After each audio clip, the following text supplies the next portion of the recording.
Well, this morning we're going to meet some dreamers who are recruiting an army. If you recall the peace movement of the 60s, you may recognize their message and even some of their music.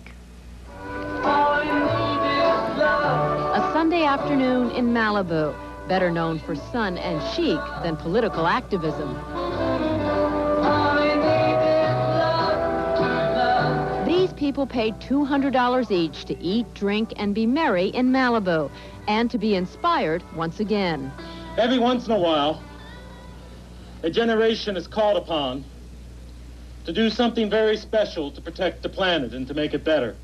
David Mixner has 25 years of political activism behind him. Civil rights, Vietnam, liberal politics.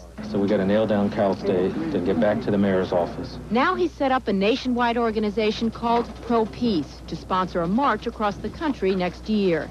We are embarked on a journey that is not just 3,000 miles long, but a beginning of a historical journey.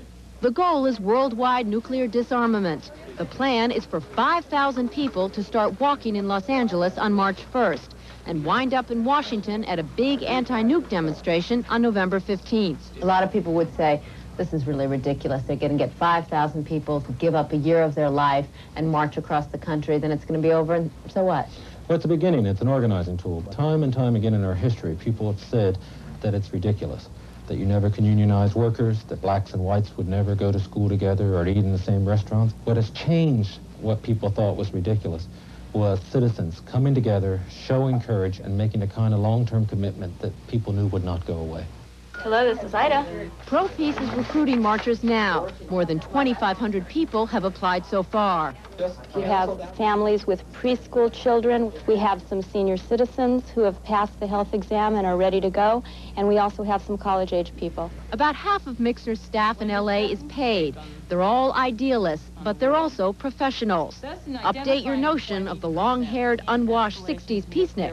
On the first aid kits I got at the Judy Tyler, for instance. She has a master's in public health, and she's in charge of medical services on the march. What problems will be the majority of those type of things? Blisters, aches and pains.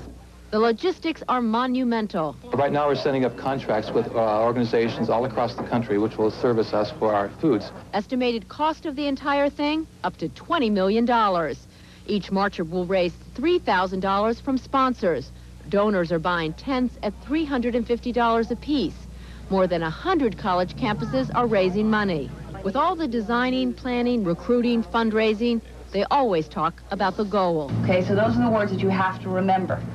So you go over them as you brush your teeth. When you refer to nuclear disarmament, always before the nuclear disarmament comes either the word global or multilateral.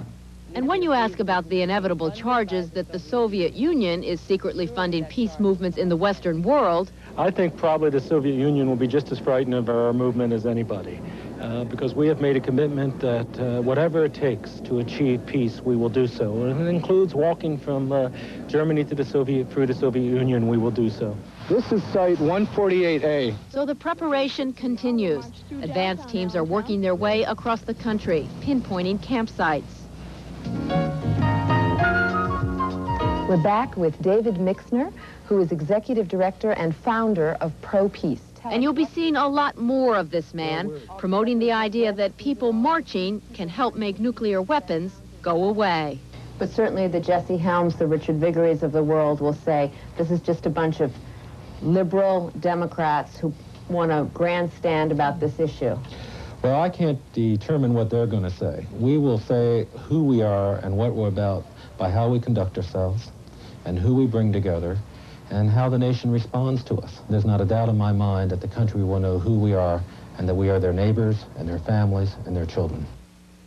Well, as you can imagine, for us, David Mixner certainly has his work cut out for him on both of his goals. And after you spend some time in his headquarters out there in Los Angeles, you begin to think, this may actually come off. They're so well organized, and that they seem to have thought of every possible problem, and they seem to have an answer for it. The second goal, which is, of course, nuclear disarmament, will be a lot more difficult. You know, it is intriguing as I watch your report and as we pay attention to what's going on college campuses around the country. It appears to be a resurgence of 1960s-style activism, people who are trying to get their hands into affecting issues. They're certainly counting on that, and they have thousands of people who have actually signed up to give up a year of their life, which is incredible when you think about it. One of the issues you raised with him is important, whether they're actually going to have an effect on the policymakers who decide nuclear issues. It's a big question, and we'll have to wait and see if the march comes off and if anybody pays a lot of attention and if it's successful.